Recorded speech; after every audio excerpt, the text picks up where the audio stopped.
It's always fun to check in on what's happening in the Euroleague, especially when it's ex-NBA players who have extended their careers by integrating themselves into a completely different style of play. Kemba Walker is out there for AS Monaco, and in limited minutes, he's trying to fit in while also reminding us of his mid-range game that earned him 4 seasons as an NBA All-Star.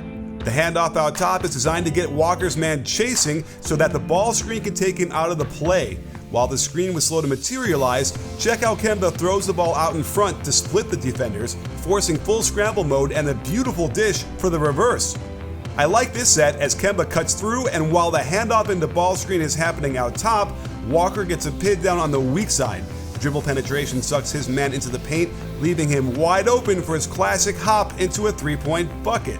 As an aside, I noticed Kemba getting an assist to John Brown, but you might have a reaction when you see this jumper. Whoa, that thing gets all the way behind his head before being catapulted to the rim, and in case you're wondering, yeah, he does it on his threes too, and thankfully doesn't take very many.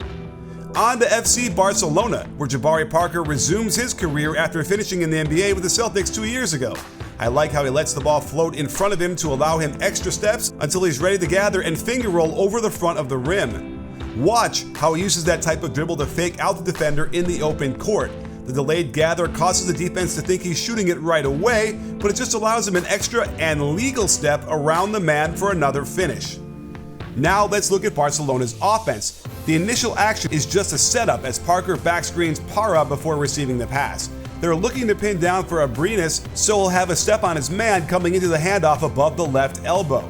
I love how Parker's man focuses on Abrinas for a second, which gives him enough room to flare off the Hernan Gomez screen.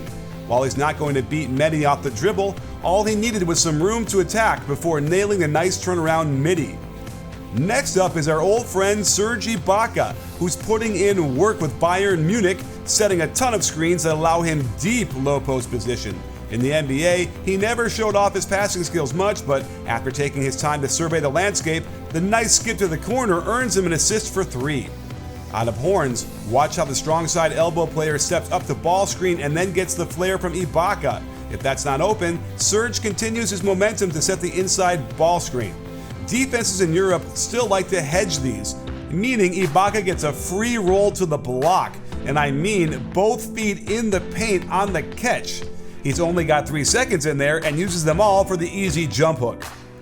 This was an interesting set. After the pin down, he releases to the weak side high post. The inside ball screen is set in the left wing, but it's misdirection to lure Ibaka's man to hover in the lane and open the pass to Ibaka. We get blind pig action as the guard out top cuts off for the handoff into nice hop for the 3. And the rest of the EuroLeague has been quickly introduced to Serge Ibaka, as he's been returning shots both as a primary defender and as help rotator. No shot in the lane is safe when he's patrolling the paint, so I expect teams to attempt less short shots when he's in there. In case you were wondering what happened to Frank the Tank Kaminsky, after a cup of coffee with the Rockets last year, he landed in Belgrade playing for Partizan. And I love how this baseline out of bounds turns into a Spain pick and roll. Check the inbounder pretending to screen for the corner, then quickly moving up to backscreen Kaminsky's man. As a result, no one is there to stop Frank from franking.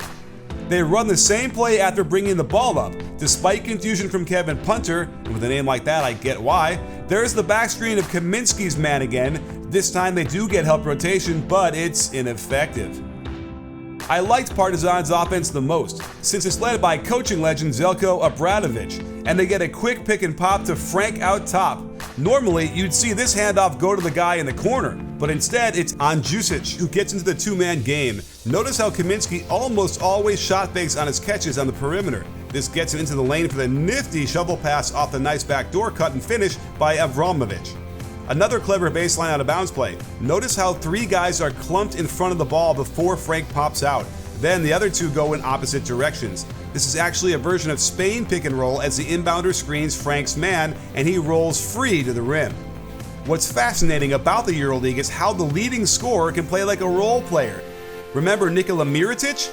After having a decent NBA career, he's now leading the EuroLeague, essentially playing like the old man at the YMCA. He posts up a lot and somehow flips these shots up and in from under the rim, and then has a very mature catch-and-shoot three-point game where you cannot leave him open for a second or he will burn you every time.